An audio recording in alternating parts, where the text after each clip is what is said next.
تعال نكمله عشان زولا بقى يا رب يطلع المره دي معانا 100 كوين بس. في يا رب انا اتمنى يبك يعني ليه مثلا، والله العظيم ما هزعل، بس انا مش عارف الحظ ماله كده. انا عارف انها 100 كوين وما فيهاش حاجه بتيجي ب 100 كوين، ولكن انا بتيجي معايا. انا نفسي في زولا عشان نخلصه بسرعه كده، ورمضان كريم بقى. كنا بمناسبه رمضان كده يا جدعان بقى، صلوا على النبي واذكروا الله كده، خلينا نكسبوا حسنات واعمل لايك وفولو. عايزين نوصله قبل العيد ان شاء الله ال1000 مشترك. وسلام على الحظ الاسطوري، حاجه تقرف يا جدع. ايه ده بجد والله، ايه ده اسم على مسمى. بقالي كتير ما طلعش ايبك ب 100 كوين. ده اخر ايبك تقريبا طلع ب 100 كوين كان من كاليلي، يعني بقالنا فتره كبيره ما طلعناش ايبك ب 100 كوين.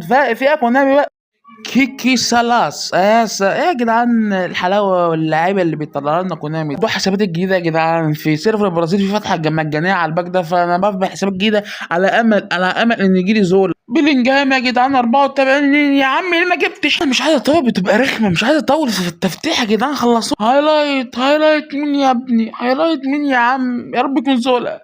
ده سي بي اصلا طلع مين يا ابني؟ يا رب انا زهقت والله، انا كرهت نفسي وفي الدنيا حرام والله. بلينجهام تاني يا جدعان؟ ده ايه القرف ده يا جدعان؟ نورت ده بليه يا عم؟ حلو يا عم، حساب جديد مش مهم، نبدأه من الصفر تاني لاعب من الباك من ضمن 3 لعيبه، وان شاء الله نجيبوا اللعيب التالت اللي هو زول.